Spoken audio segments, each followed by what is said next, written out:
বাংলা নববর্ষে সবাইকে স্বাগত ও শুভ নববর্ষ জানিয়ে আজ আবারও হাজির হয়েছি আরেক অজানা কাহিনী নিয়ে। এই কাহিনীর সূত্রপাত ঘটেছিল আনুমানিক ৩০০ থেকে ৩৫০ বছর পূর্বে। গ্রামটির নাম বাসুলিয়া, কিন্তু আগে ঘন জঙ্গলাকীর্ণ ছিল স্থানটি। ক্রমে জনবসতি ঘটলে এবং বাসুলি মাতার আবির্ভাব ঘটলে মাতা বাসুলির নামানুসারে এই গ্রামের নাম হয় বাসুলিয়া।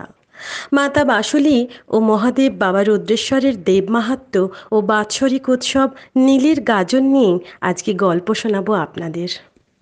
দেবী বিশালাক্ষী বা বাসুলি মা, পুরাণ মতে বলে ইনি নাকি ৬৪ যোগিনীর অন্যতমা, দেবী কালিকার সহচরী। আবার কথিত ইনিই আসলে পার্বতী, দেবী চণ্ডিকা।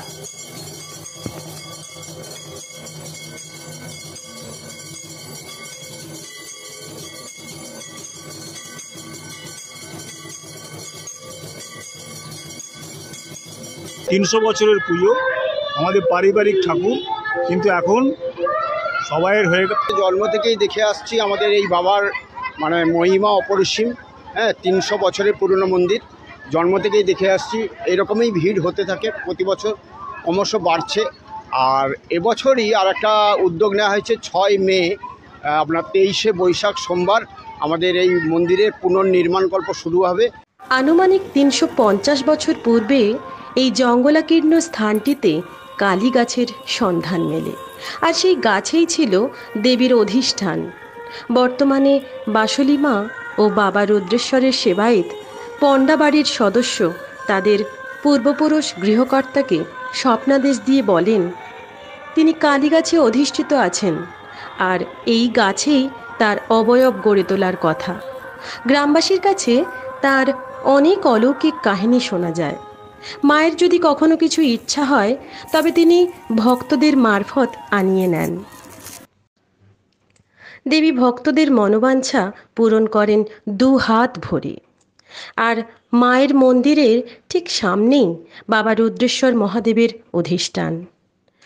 অতীতে এই জঙ্গলাকীর্ণ স্থানেই চাষবাসকালে অস্ত্রের ফলায় উঠে আসেন এই পাতাল ফোর শিব বাবা রুদ্রেশ্বর। অস্ত্রের সেই দাগ আজও বাবার মাথায় লক্ষ্য করা যায়।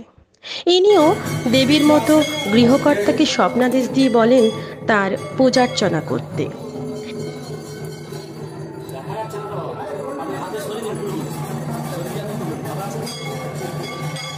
সেই থেকেই ইনি মন্দিরে বিরাজিত এবং গ্রামের রক্ষাকর্তা।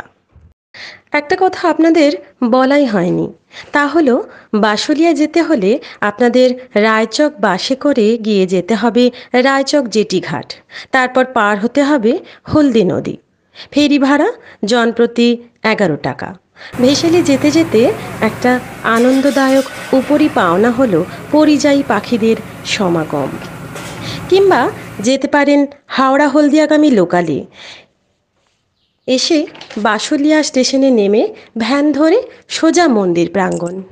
প্রতি বছর চৈত্র মাসের শেষের কয়েকটা দিন মানুষ এখানে মেতে ওঠে শিবের গাজন নিয়ে। ছোটবেলায় আমরা একটা ছড়া পড়েছিলাম, আমরা দুটি ভাই শিবের গাজন গাই, ঠাকুমা গেছে গয়া কাশি ডুগডুগি বাজাই, যা কিনা মহাদেব মনের উল্লাসে সদাই বাজিয়ে থাকেন। আবার কখনো শোনা যায় চৈত্রের দুপুরে বাবা তারকনাথের চরণে সেবা লাগে, এ বাড়ি ও বাড়ি চাল চাইতে বেরোনো, যা কিনা সন্ন্যাস গ্রহণের রীতি হিসাবে মানা যায়। সাধারণত চৈত্র বৈশাখ মাসে আমরা এই গাজনের অনুষ্ঠান দেখি পশ্চিমবঙ্গ, ত্রিপুরা ও বাংলাদেশের বিভিন্ন জায়গাতে। স্থানভেদে এর নামও বিভিন্ন হয়, কোথাও গম্ভীরা তো কোথাও গমিরা।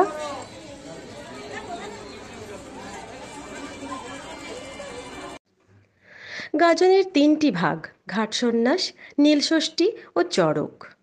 অতীতে এই পণ্ডা বাড়ির গৃহকর্তারা বাবা রুদ্রেশ্বর ও মা বাসুলির পূজার্চনার উদ্দেশ্যে সুদূর তাজপুর নামক গ্রাম হতে ঘোড়ায় চড়ে আসতেন। কালের বিবর্তনে এখন তারা এখানেই বসতি স্থাপন করেছেন নিত্য পূজার উদ্দেশ্যে। গাজন কথাটিকে বিশ্লেষণ করলে দেখি গাঁ অর্থাৎ গ্রাম এবং জন অর্থাৎ জনগণ। আসলে গ্রামের জনগণের উৎসবই হলো এই গাজন। এই অনুষ্ঠানের দিনে গ্রামের সমস্ত লোকজনের সমাগম ঘটে। তারা এই কদিন সন্ন্যাস ধর্ম নিয়ে আনন্দে যোগদান করে বিভিন্ন লোকায়ত আচারে। বাড়ির পুজো, গ্রামের পুজো সব মিলেমিশে যেন একাকার হয়ে যায়, এক হয়ে যায় এই সন্ন্যাস ও শিবের গোত্র, অর্থাৎ তারা তখন এক পরিবারের অন্তর্ভুক্ত হন। ঘট উঠবার দিনে ঘটস্থাপনের সাথে চলে বিভিন্ন রীতিনীতি। মাগুর মাছের শোণিত দিয়ে মায়ের ঘটে চলে অনুলেপন, আর সেদিন থেকেই শুরু হয় সন্ন্যাস ব্রত। চলে হব্যিষান্ন ভোজের নিয়ম, বাবার ধ্বজা মাথায় নিয়ে চাল চাইতে বেরোনো। আবার চৈত্র সংক্রান্তির দিন সকালবেলায় আবারও একটি মাগুর মাছ বাবার কুণ্ডে ছেড়ে দেওয়া হয়। এটি একটি প্রতীকী মাত্র যে আজ থেকে সন্ন্যাস ধর্মের অবসান, কঠোর নিয়মের দিন শেষ।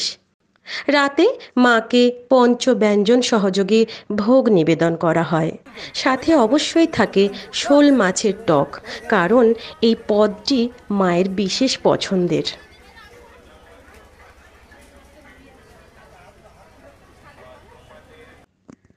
ঘটস্থাপনের দিন মায়ের ঘটস্থাপনের সাথে বাবা রুদ্রেশ্বর মহাদেবের ঘরেও স্থাপন হয় আরও 3টি প্রধান ঘটের। একটি দেবী দুর্গার, অন্য দুটি তার 2 সন্তান কার্তিক ও গণেশের। মনে করা হয় নীলষষ্ঠী যেহেতু সন্তানের মঙ্গল কামনায়, তাই এগুলি তারই প্রতীক।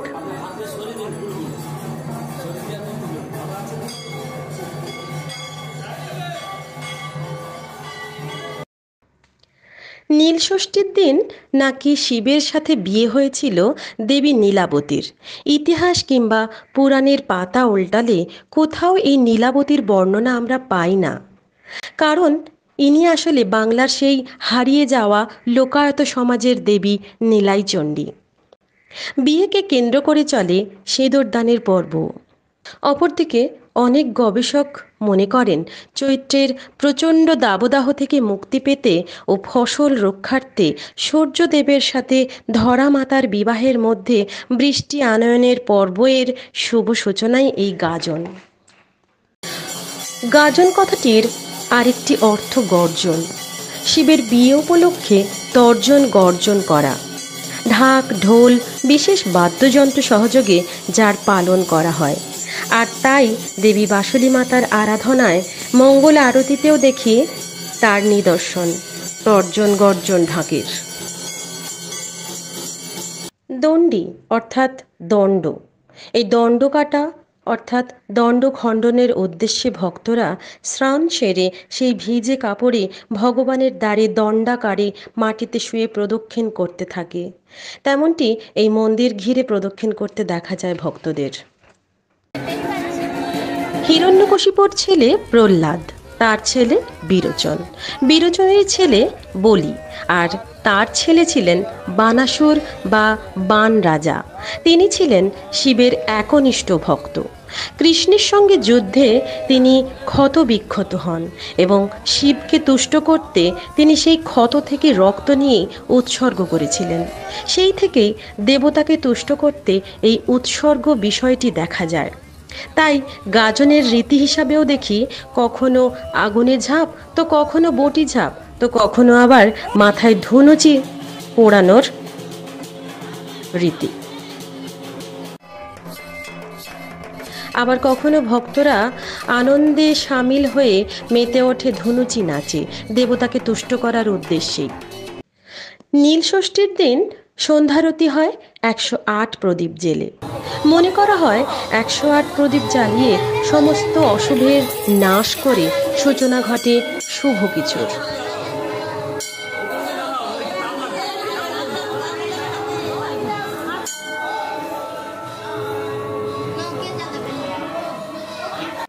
এখানে কালী নাচ একটি বিশেষ আকর্ষণ। এই নাচ কালিকা পাতালি নাচ নামেও বিশেষ পরিচিত।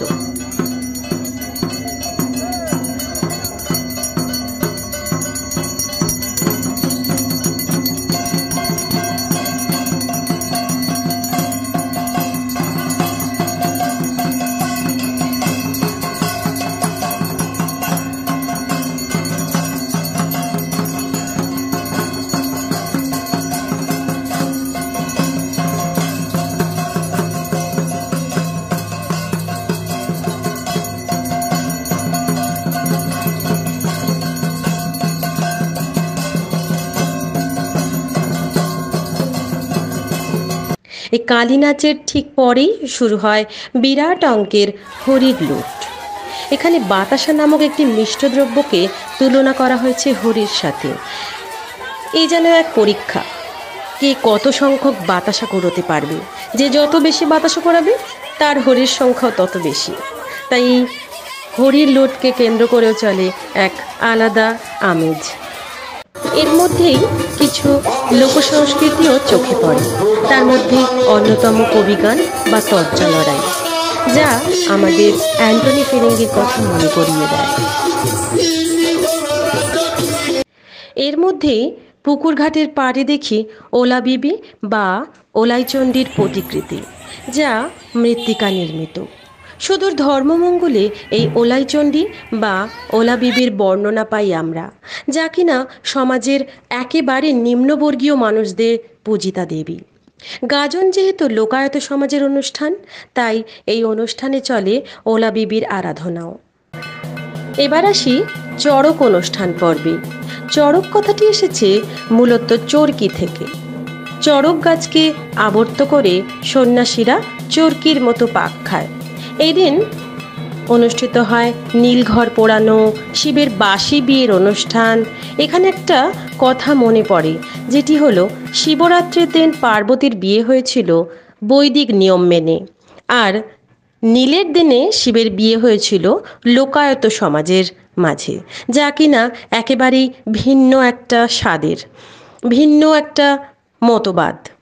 আসলে এই শিব আসলে বুড়ো শিব। এই বুড়ো শিব আসলে কৃষিজীবী মানুষের প্রতিকৃত, অর্থাৎ কৃষি সম্পদের উন্নতি কল্পেই কিন্তু আসলে এই উৎসব। কথাই বলে ৭ পুরুষের ভিটামাটি। এই ভিটেমাটিতেও ৭ পুরুষ ছাড়িয়ে হয়েছে ৯ পুরুষ। তার মধ্যে সপ্তম পুরুষ হলেন শ্রীযুক্ত অসিত বরণ পাণ্ডা। এই বাড়ির সেবায়েত ঈশ্বর গুরুপদ পণ্ডা মহাশয়ের 4 পুত্র, তারাই এখন বর্তমানে এই মন্দিরের দেখাশোনার দায়িত্বে। সবশেষে বলি, চড়ক ও নীলষষ্ঠী দুটি অনন্য উৎসব, যা ভগবান শিব ও পার্বতীর মিলন উদযাপন করে। সৌভাগ্য সমৃদ্ধির জন্য এই ঐশ্বরিক দম্পতি দেবী বাসুলী মাতা ও বাবা রুদ্রেশ্বরীর আশীর্বাদ পেতে উদযাপন চলে বছরের পর বছর। আর তার সাথে মানুষজন মেতে ওঠে এই গাজনের উৎসবে, গাজনের মেলায়। এই মেলাও কিন্তু একটি বিশেষ আকর্ষণ এখানে।